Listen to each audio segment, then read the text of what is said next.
नमस्कार साथियों। बिहार शिक्षक भर्ती बीपीएससी टीआरई 4.0 के लिए 3000 पीआईक्यूज़ की श्रृंखला में आप सभी का स्वागत है। आज के एपिसोड नंबर 26 में हम आपके लिए टीआरई 2.0 से पीजीटी मॉडर्न हिस्ट्री के बहुत ही महत्वपूर्ण प्रश्न लेकर आए हैं, जो परीक्षा दृष्टि से आपके लिए बहुत ही महत्वपूर्ण रहने वाले हैं।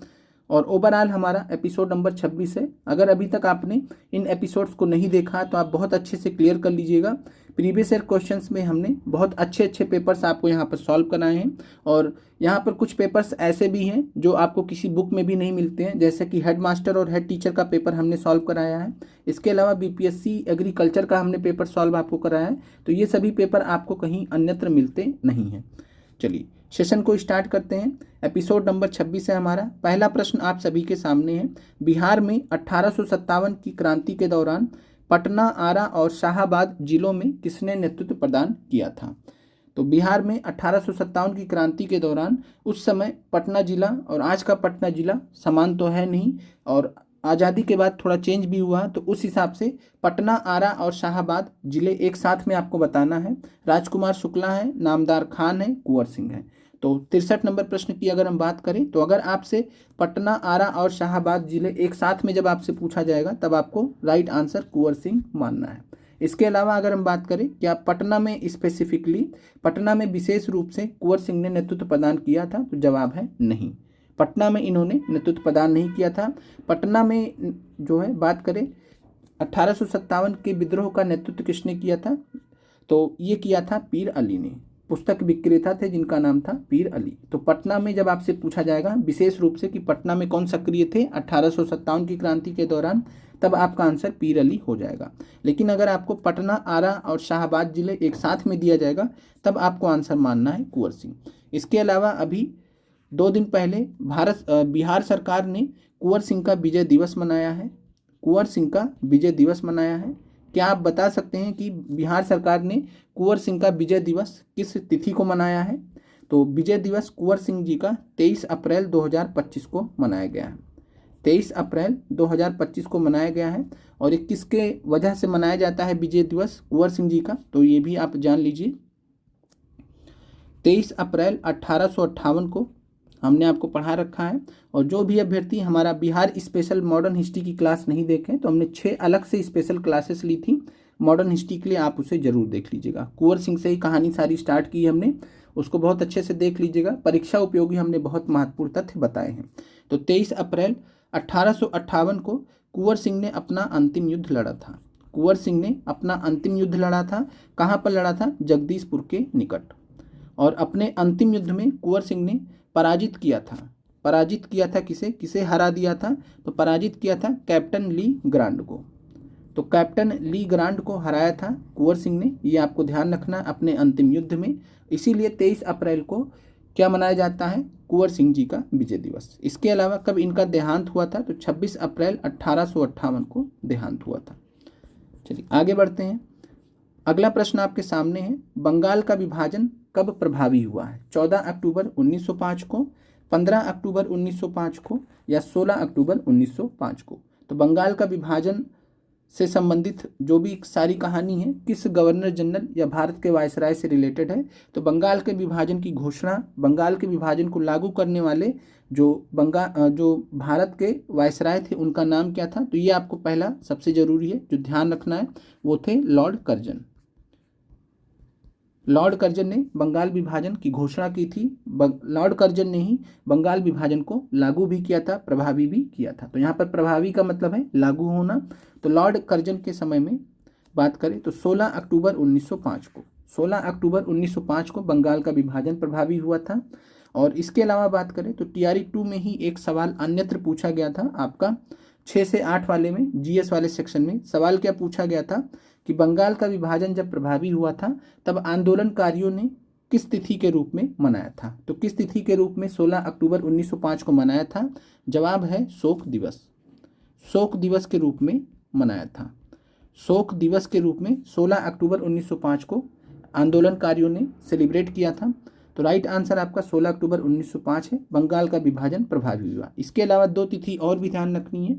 पहली है बंगाल विभाजन की घोषणा कब हुई? बंगाल विभाजन की घोषणा कब की गई? घोषणा का मतलब है कि कब बताया गया वायसराय के द्वारा कि बंगाल का विभाजन किया जाएगा। तो सबसे पहले 19 जुलाई को घोषणा हुई थी, 19 जुलाई 1905 को। और यह तिथि 19 जुलाई बीपीएससी सिविल सर्विसेज में प्रीवियस ईयर में आंसर माना गया है। तो आप 19 जुलाई 1905 को लेकर कंफर्म रह सकते हैं। बाकी कभी भी आपको 19 या 20 एक साथ में नहीं दिया जाएगा। कई जगह आपको 20 जुलाई भी दिया जाता है, तो कभी भी आपको 19 और 20 एक साथ में नहीं दिया जाएगा। इसके अलावा बीपीएससी ने 19 जुलाई मान रखा है। तो बंगाल विभाजन की घोषणा 19 जुलाई 1905। इसके अलावा और किसके द्वारा किया गया? लॉर्ड कर्जन के ही द्वारा। और इसके अलावा स्वदेशी आंदोलन कब स्टार्ट हुआ था, जिसको बंग भंग आंदोलन कहते हैं? तो स्वदेशी आंदोलन या बंग भंग आंदोलन, बंग भंग आंदोलन ये स्टार्ट हुआ था 7 अगस्त 1905 को, 7 अगस्त 1905 को। स्वदेशी आंदोलन को स्वराज की आत्मा किसने कहा था? ये आप ध्यान रखिएगा। स्वदेशी आंदोलन को स्वराज की आत्मा किसने कहा था? तो स्वदेशी आंदोलन को स्वराज की आत्मा कहा था आदरणीय बापू ने। तो स्वराज की आत्मा कहा था महात्मा गांधी जी ने। तो याद रखिएगा, स्वदेशी आंदोलन को स्वराज की आत्मा महात्मा गांधी ने कहा था। बाकी एक स्टेटमेंट हमने कल भी देखा था, अगर आपको याद आ रहा हो तो आप कमेंट कर सकते हैं। अगला प्रश्न आपके सामने है 65 नंबर। बंबई में कांग्रेस द्वारा भारत छोड़ो प्रस्ताव पास कब किया गया था? 7 अगस्त 1942 को, 8 अगस्त 1942 को या 9 अगस्त 1942 को? तो कमेंट कीजिएगा। भारत छोड़ो प्रस्ताव, क्विट इंडिया रेजोल्यूशन कब पास किया गया था कांग्रेस के द्वारा? और साथ में भारत छोड़ो आंदोलन कब शुरू किया गया था? भारत छोड़ो आंदोलन को महात्मा गांधी जी ने कब लॉन्च किया था, ये आपको बताना है। दोनों तिथि एक ही है। भारत छोड़ो प्रस्ताव पास करने की तिथि भी एक है, साथ में भारत छोड़ो आंदोलन को लॉन्च करने की तिथि भी एक ही है, और वो है 8 अगस्त 1942 को। 65 नंबर में राइट आंसर आपका बी है। और ये किस स्थान पर, बंबई में किस स्थान पर? तो आपसे स्थान भी पूछा जा सकता है। स्थान का नाम है गोवालिया टैंक मैदान, गोवालिया टैंक मैदान नाम है। और गोवालिया टैंक मैदान को हम अगस्त क्रांति मैदान के नाम से भी जानते हैं, क्योंकि अगस्त में 8 अगस्त यानी अगस्त में ही ये क्रांति हुई थी। एक हिसाब से भारत छोड़ो आंदोलन अगस्त क्रांति के नाम से भी जाना जाता है। तो अगस्त क्रांति मैदान के नाम से ग्वालियर टैंक मैदान जाना जाता है, और यहीं पर कांग्रेस के द्वारा अधिवेशन बुलाया गया था। बंबई स्थान याद रखिएगा। महात्मा गांधी जी ने 8 अगस्त 1942 को लॉन्च किया था भारत छोड़ो आंदोलन, और साथ में क्या नारा दिया था? तो नारा दिया था करो या मरो का। महात्मा गांधी जी के द्वारा कौन सा नारा दिया गया था? करो या मरो का, डू और डाई। इसके अलावा आपको ये भी ध्यान रखना है कि भारत छोड़ो का जो नारा है वो किसने प्रतिपादित किया था? भारत छोड़ो का जो नारा है इसको मतलब फेमस किया था महात्मा गांधी जी ने, लेकिन भारत छोड़ो का नारा जो है ये प्रतिपादित किसने दिया था, बनाया किसने था? तो ये बनाया था यूसुफ मेहर अली ने। तो यूसुफ मेहर अली याद रखिएगा, यूसुफ मेहर अली भारत छोड़ो का नारा प्रतिपादित किए थे। इसके अलावा आपको ध्यान रखना है कि भारत छोड़ो आंदोलन जब स्टार्ट हुआ, लॉन्च किया गया, तो उस समय भारत के वायसराय कौन थे? तो भारत के वायसराय थे लॉर्ड लिन लिथगो। लॉर्ड लिन लिथगो भारत के वायसराय थे 1936 से लेकर 1943 तक। 1942 में हुआ ही है। तो लॉर्ड लिन लिथगो इस समय भारत के वायसराय थे। अगले प्रश्न पे चलते हैं। प्रश्न नंबर 66 है, अंग्रेजों ने भारत पर लंबे समय तक राज्य कैसे किया? कमेंट कीजिएगा 66 नंबर प्रश्न का क्या आंसर होगा। अंग्रेजों ने भारत पर लंबे समय तक राज्य कैसे किया? कांग्रेस की उदारवादी नीतियों के कारण, भारतीय नेताओं की गिरफ्तारी के कारण, बांटो और राज करो की नीति के कारण। तो अंग्रेजों ने भारत पर लंबे समय तक राज कैसे किया, ये आपको आज भी मिसाल के तौर पे बताया जाता है कि कैसे अंग्रेजों ने हम पर राज किया है। और वो कहानी क्या थी सारी? बांटो और राज करो। तो बांटो और राज करो की नीति के कारण अंग्रेजों ने भारत पर लंबे समय तक राज किया है। और इसका हम उदाहरण भी आपको बताएंगे। और पहले ये देख लीजिए कांग्रेस की उदारवादी नीतियों के कारण। तो कांग्रेस की जो उदारवादी नीतियां हैं वो 1885 से 1905 ही मानी जाती हैं। उसके बाद कांग्रेस की जो नीतियां हैं उसमें बहुत परिवर्तन आता है। जब महात्मा गांधी आते हैं तो उस समय महात्मा गांधी के साथ में जब आप देखते हैं तो स्वतंत्रता संग्राम स्टार्ट हो जाता है कि अब तो आज़ादी लेनी है। तो अब तो उदारवादी नीति रह भी नहीं गया, अब आज़ादी जब लेनी है। भारतीय नेताओं की गिरफ्तारी के कारण, तो ये कोई कारण नहीं बनता है कि इसके वजह से अंग्रेजों ने, क्या बार बार अंग्रेज भारतीय नेताओं को गिरफ्तार कर रहे थे? ऐसा बिल्कुल भी नहीं है। जब आंदोलन वगैरह हो रहे थे तब कर रहे थे। तो ये कोई आंसर नहीं है। पहला और दूसरा आप आराम से एलिमिनेट कर सकते हैं। राइट आंसर आपका बांटो और राज करो की नीति के कारण। अब आप देखिए कि 1920 के बाद से जो मुस्लिम लीग है वो पाकिस्तान को प्राप्त करने के लिए प्रयास करना स्टार्ट कर दिया, और मोहम्मद अली जिन्ना जी ने भी 1920 के बाद जो है कांग्रेस से अलग, कह सकते दूरी बनाकर मुस्लिम लीग के साथ में अपना लग गए, और अंततः जो है पाकिस्तान भी इनको मिल गया।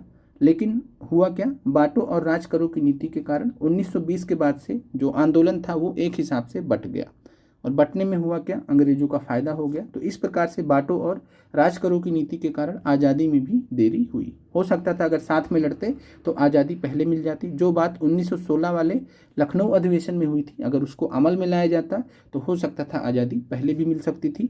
तो ये आपको हमने उदाहरण बता दिया। बांटो और राज करो की नीति के कारण अंग्रेजों ने भारत पर लंबे समय तक राज किया है। अगला प्रश्न है, निम्नलिखित में से किस तिथि को रानी विक्टोरिया की उद्घोषणा जारी हुई है? बहुत अच्छा प्रश्न आपके लिए। 1 नवंबर 1857 को, 27 मार्च 1858 को, 1 नवंबर 1858 को। तो किस तिथि को रानी विक्टोरिया की उद्घोषणा जारी की गई थी? तो ये जारी किया गया था 1 नवंबर 1858 को। कहाँ पर जारी किया गया था? तो स्थान ध्यान रखिएगा, इलाहाबाद में। इलाहाबाद में एक दरबार बुलाया गया था। तो इलाहाबाद में लॉर्ड कैनिंग के द्वारा यह उद्घोषणा पढ़कर सुनाया गया था।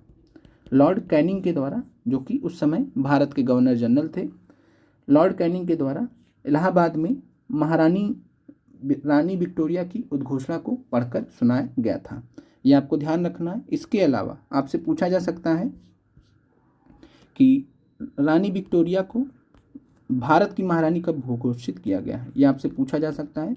तो रानी विक्टोरिया को भारत की महारानी कब घोषित किया गया है? भारत की महारानी कब घोषित किया गया है? तो भारत की महारानी घोषित किया गया है 1 जनवरी 1877 को। ये आपको ध्यान रखना है, 1 जनवरी 1877 को। सब कुछ हमने पढ़ा रखा है। और 1 जनवरी 1877 को हुआ क्या था? तो ये हुआ था प्रथम दिल्ली दरबार। पहला दिल्ली दरबार लगा था। लॉर्ड लिटन उस समय भारत के वायसराय थे जब यहाँ प्रथम दिल्ली दरबार बुलाया गया था। तो भारत की महारानी का दर्जा मिला था 1 जनवरी 1877 को, घोषित की गई थी रानी विक्टोरिया, और साथ में कैसरे हिंद की उपाधि भी दी गई थी। 1 जनवरी 1877 को रानी विक्टोरिया को कैसरे हिंद की उपाधि भी दी गई थी। तो भारत की महारानी घोषित किया गया, कैसरे हिंद की उपाधि दी गई। अगले प्रश्न पे चलते हैं। अगला प्रश्न है, निम्नलिखित में से कौन सा कथन सही है? राजा राम मोहन राय नवीन शिक्षा के अग्रणी थे। स्वामी दयानंद ने भारत भारतीयों के लिए है का नारा दिया। विवेकानंद ने विश्व धर्म संसद में भाग लिया। इसमें से आप सभी स्टेटमेंट्स प्रीवियस ईयर क्वेश्चन में कल ही आप देख चुके हैं। राजा राम मोहन रॉय की बात करें तो भारत के प्रथम आधुनिक व्यक्ति माने जाते हैं, आधुनिकता के अग्रदूत माने जाते हैं। बहुत सारे इनको उपनामों से संबोधित भी किया जाता है, और ये नवीन शिक्षा के अग्रणी थे, तो इसमें कोई डाउट तो है नहीं। सबसे आधुनिक व्यक्ति भी, प्रथम आधुनिक व्यक्ति भी माने जाते हैं, और कोई भी आधुनिक व्यक्ति होगा और आधुनिकता का अग्रदूत होगा तो नवीन शिक्षा में तो अग्रणी ही रहेगा। और साथ में आपको मालूम है दर्जन भर भाषाओं का ज्ञान था राजा राम मोहन राय जी को। राजा राम मोहन राय जी से संबंधित मिरातुल अखबार, याद रखिएगा, 2 समाचार पत्र ये निकालते थे मुख्यतः, मिरातुल अखबार और संवाद कौमुदी। यही आपसे पूछा जाएगा। बाकी एक और हमने आपको बंगदूत बताया था, उसके पूछे जाने की संभावना उतनी नहीं है। तो मिरातुल अखबार और संवाद कौमुदी, इतना आपको ध्यान रखना। 2 अखबार थे जो राजा राम मोहन राय जी चलाते थे।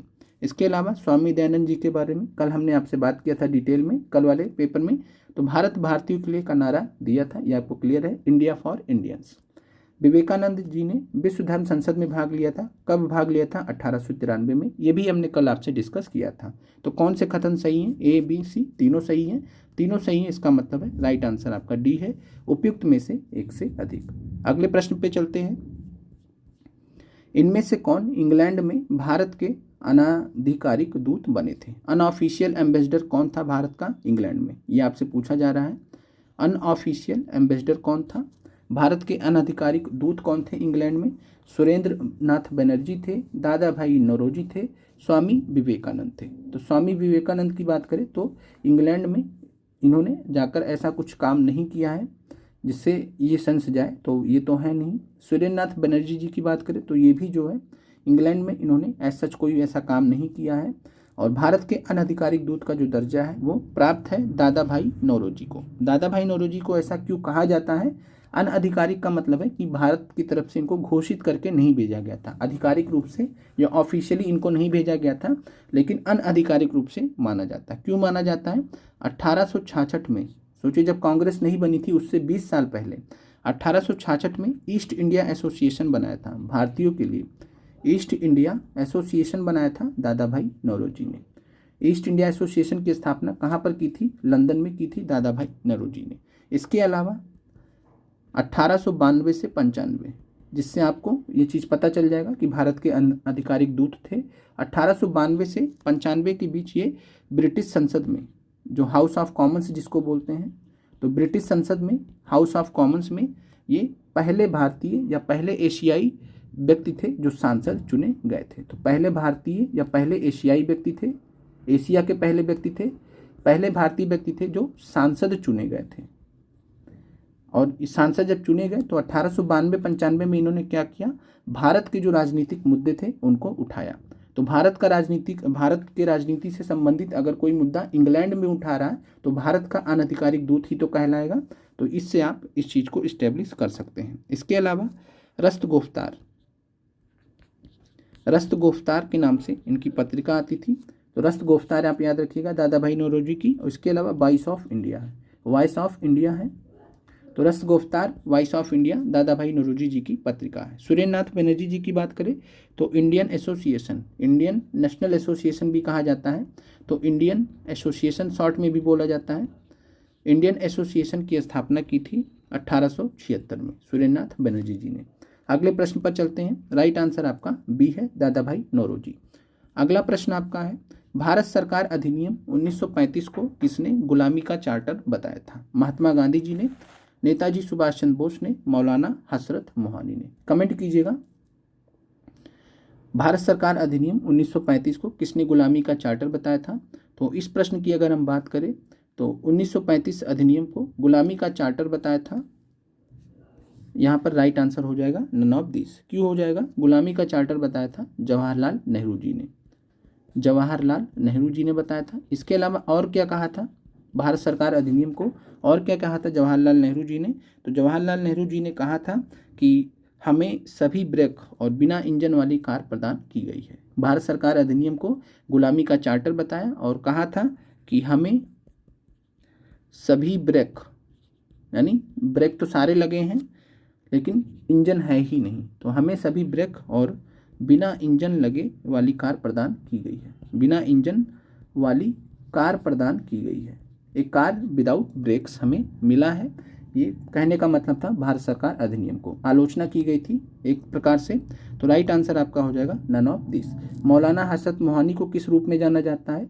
तो मौलाना हसरत मोहानी से संबंधित एक सवाल पूछा गया था, इनकलाब जिंदाबाद, कि इनकलाब जिंदाबाद का जो नारा है वो किसने दिया था?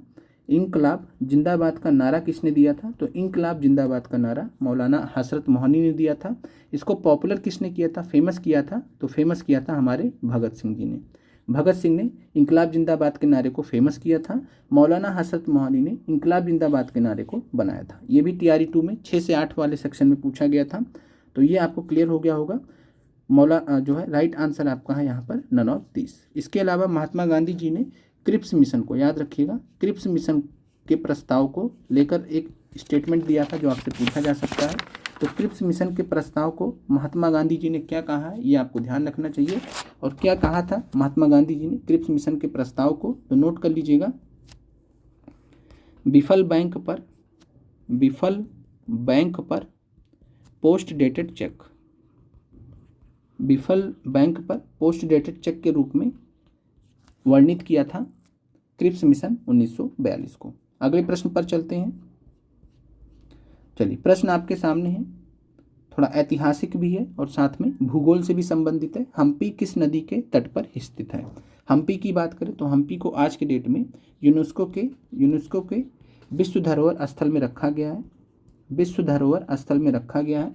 और ये हम्पी किस जगह को डिनोट करता है, तो विजयनगर शहर के अवशेष यहाँ पर पाए गए हैं। विजयनगर साम्राज्य जो हुआ करता था, तो विजयनगर शहर के अवशेष हम्पी में है। हम्पी किस नदी के तट पर स्थित है, ये आपको बताना है। गोदावरी है, कृष्णा है या तुंगभद्रा है, कमेंट कीजिएगा। तो 123 नंबर प्रश्न का राइट आंसर है तुंगभद्रा। तो याद रखिएगा, तुंगभद्रा नदी के किनारे हम्पी शहर स्थित है। और ये आपसे भूगोल में भी प्रश्न पूछा जा सकता है, हिस्ट्री में तो पूछा ही गया है। अगले प्रश्न पर चलते हैं। फ्रांसिस बुकानन किससे संबंधित है? बहुत अच्छा प्रश्न है आपका। एनसीईआरटी में फ्रांसिस बुकानन के बारे में चर्चा की गई है। तो फ्रांसिस बुकानन की बात करें, ये आपको क्लास 12th एनसीईआरटी में ये सारे फैक्ट्स मिल जाएंगे। तो फ्रांसिस बुकानन कलकत्ता में चिड़ियाघर की स्थापना, सही है। बोटेनिकल गार्डन के प्रभारी थे, ये भी सही है। गवर्नर जनरल के सर्जन थे, और वो गवर्नर जनरल कौन थे, तो लॉर्ड वेलेजली। लॉर्ड वेलेजली के ये सर्जन थे। तो राइट आंसर आपका ए बी सी तीनों सही है। तो उपयुक्त में से एक से अधिक 127 नंबर प्रश्न का राइट आंसर है। उम्मीद करते हैं ये आपको क्लियर हो गया होगा। 1794 से लेकर 1815 तक ये भारत में रहे थे, फ्रांसिस बुकानन। अगले प्रश्न पे चलते हैं। भारतीय कृषि के व्यवसायीकरण ने ब्रिटिश पूंजीपति वर्ग को ही लाभान्वित नहीं किया, लेकिन भारतीय कृषि वर्ग को नहीं। तो ये प्रश्न आपने कल भी देख रखा है। राइट आंसर आपका है रजनी पाम दत्त। आरपी दत्त ने यह स्टेटमेंट दिया था। दोबारा से यह सवाल पूछा गया। चलिए अगले प्रश्न पे चलते हैं, और आप लोग देख लीजिएगा थोड़ा सा गूगल करके। हेनरी कॉटन का एक स्टेटमेंट है भारत से रिलेटेड, वो आपसे पूछा जा सकता है। तो हेनरी कॉटन 6 से 8 वाले, जो 6 से 8 वाले हेनरी कॉटन का स्टेटमेंट देख लीजिएगा। अगला प्रश्न है, निम्नलिखित में से कौन सा कथन गलत है? तो ये प्रश्न आपका 6 से 8 के लिए इंपॉर्टेंट है। ये प्रश्न आपका 6 से 8 के लिए इंपॉर्टेंट है। पूछा जा रहा है कौन सा कथन यहाँ पर गलत है। तो 1862 में कौन सा कथन यहाँ पर गलत है? 1862 तक ब्रिटेन में कपास का 90% से अधिक आयात भारत से होता था। 1857 में ब्रिटेन में कॉटन सप्लाई एसोसिएशन की स्थापना हुई थी। 1860 के दशक से पहले ब्रिटेन में कच्चे कपास का 3/4 आयात अमेरिका से होता था। इसमें पूछा जा रहा है कौन सा कथन गलत है, कमेंट कीजिएगा। क्या आंसर होगा 129 नंबर प्रश्न का। ये प्रश्न 6 से 8 हिस्ट्री के लिए ज़्यादा इंपॉर्टेंट है। तो यहाँ पर अगर हम बात करते हैं तो कौन सा कथन गलत है, इस प्रश्न का जो राइट आंसर माना है बीपीएससी ने, वो माना है डी, एक से अधिक। इसका मतलब है कि एक से अधिक कथन यहाँ पर गलत है। बात करते हैं बी स्टेटमेंट की। तो 1857 में ब्रिटेन में कॉटन सप्लाई एसोसिएशन की स्थापना हुई है। ये फैक्चुअली बात सही है, करेक्ट है। तो 1857 में ब्रिटेन में कॉटन सप्लाई एसोसिएशन की स्थापना हुई है, यह फैक्ट आपका सही है। इसके अलावा आप याद रखिएगा मैनचेस्टर कॉटन कंपनी की स्थापना कब हुई है, यह आपसे पूछा जा सकता है। तो मैनचेस्टर कॉटन कंपनी की स्थापना 1859 में हुई थी। इसके अलावा बात करें 1862 तक ब्रिटेन में कपास का 90% से अधिक आयात भारत से होता था।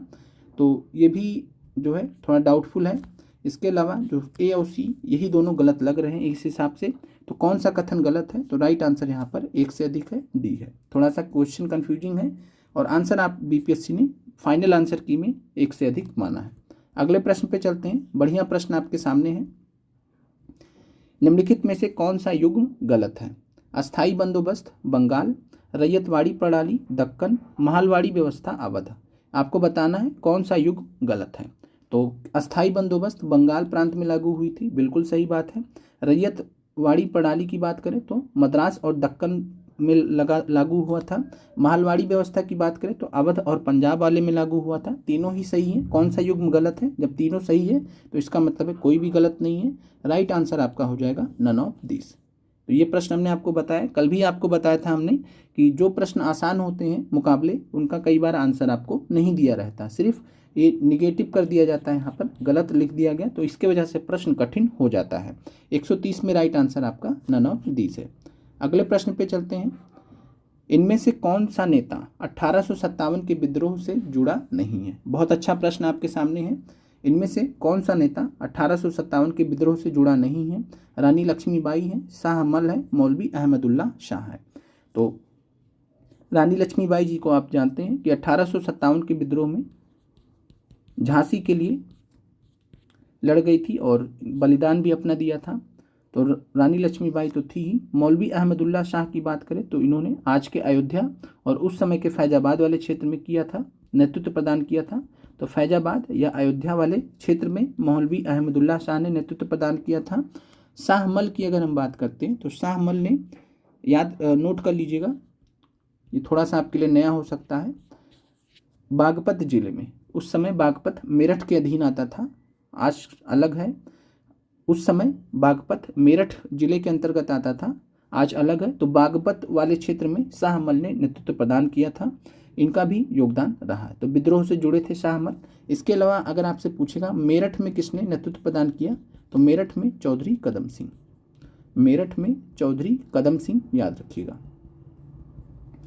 तो ए बी सी तीनों ही 1857 के विद्रोह से जुड़े हैं, नहीं पूछा गया है। तो अगेन प्रश्न ये भी थोड़ा टफ था, राइट आंसर आपका नन ऑफ दिस हो जाएगा। अगले प्रश्न पे चलते हैं।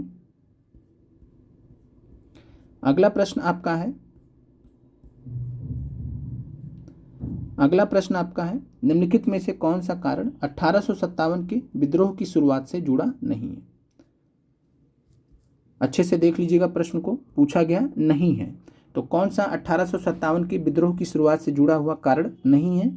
ब्रिटिश सरकार द्वारा दत्तकता को मान्यता देने से इनकार। तो डॉक्ट्रिन ऑफ लैप्स क्या था, व्यक्तिगत सिद्धांत क्या था, उसके माध्यम से दत्तक पुत्र का कॉन्सेप्ट खत्म कर दिया गया, यानी दत्तक पुत्र को मानने से इनकार कर दिया गया था। तो ये तो कारण था।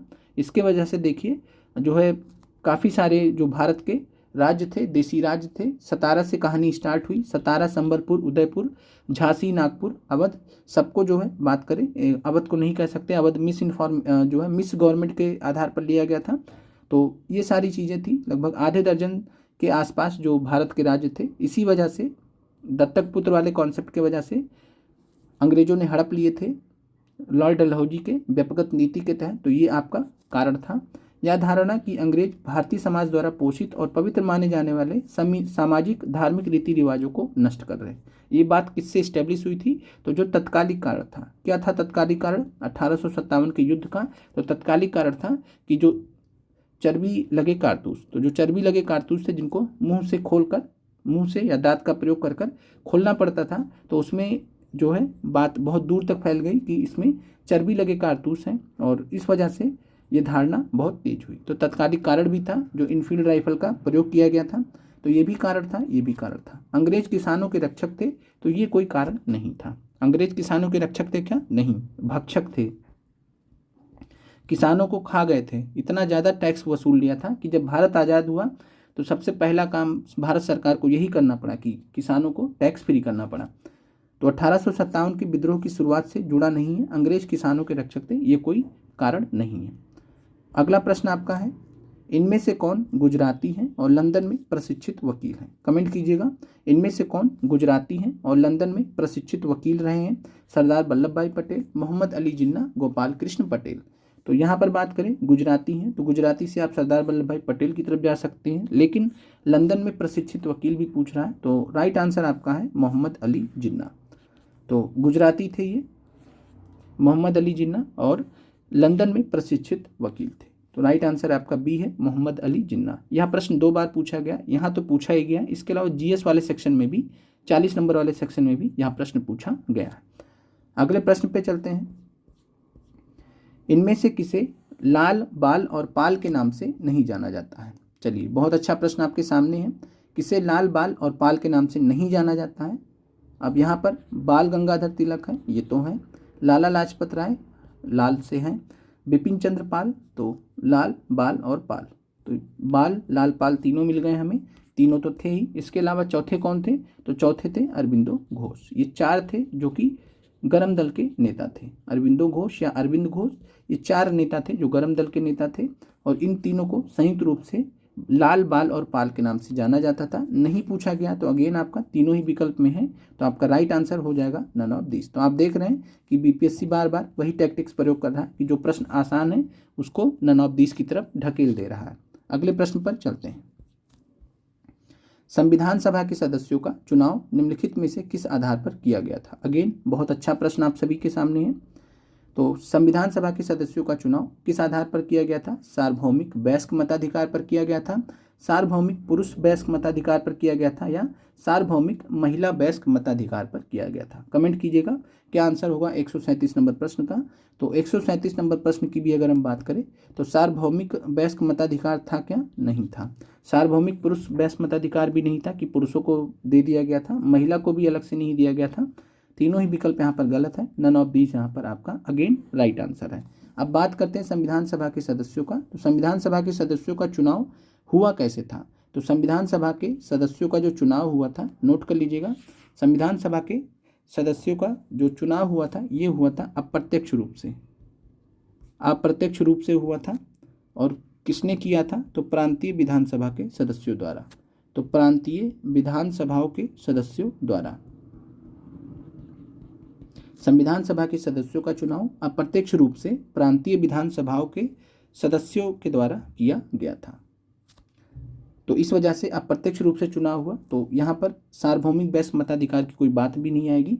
और साथ में जो ये प्रांतीय विधानसभाओं के जो सदस्य थे, जिनको आज के डेट में एमएलए बोलते हैं, तो जो प्रांतीय विधानसभा के जो सदस्य थे ये कोई सार्वभौमिक वयस्क मताधिकार पर भी चुनकर नहीं आए थे। जनता चुनती थी इनको, लेकिन एक बहुत छोटे से जनसंख्या को भारत की मतलब कह सकते हैं कि फ्रीडम था, आज़ादी थी वोट डालने की, सभी को वोट डालने का अधिकार भी नहीं था। तो इसलिए हम सार्वभौमिक वयस्क मताधिकार तो दूर दूर तक कहीं नहीं था। आज़ादी के बाद ही भारत को सार्वभौमिक वयस्क मताधिकार मिला है। कब मिला है? 26 जनवरी 1950 को। ये भी हम आपसे बात कर चुके हैं। 26 जनवरी 1950 को सार्वभौमिक वयस्क मताधिकार मिला है। उससे पहले कोई सार्वभौमिक वयस्क मताधिकार भारतीयों को नहीं था। अगर आपको इतना पता था तो आप आराम से एलिमिनेट कर देते। एलिमिनेशन पर आधारित प्रश्न था ये। चलिए अगला प्रश्न है आपका, इनमें से कौन भारत में ब्रिटिश सरकार द्वारा पेश किए गए 1919 के अधिनियम से जुड़ा नहीं है? 138 नंबर प्रश्न का आंसर बताइएगा कि जुड़ा है यहाँ पर। तो कौन भारत में ब्रिटिश सरकार द्वारा पेश 1919 के अधिनियम से, जिसको भारत सरकार अधिनियम 1919 बोला जाता है, से जुड़ा है?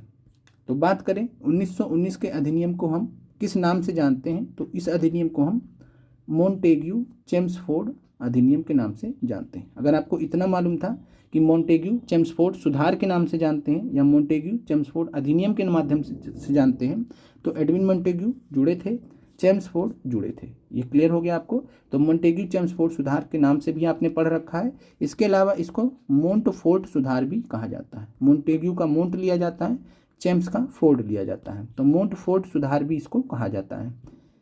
और एडविन मोंटेग्यू कौन थे उस समय? तो भारत राज्य सचिव थे, तत्कालीन भारत राज्य सचिव थे। पहला नाम भारत राज्य सचिव का, दूसरा नाम गवर्नर जनरल या वायसराय का। चेम्सफोर्ड थे वायसराय भारत के। कब से कब तक थे वायसराय? तो 1916 से लेकर 21 तक।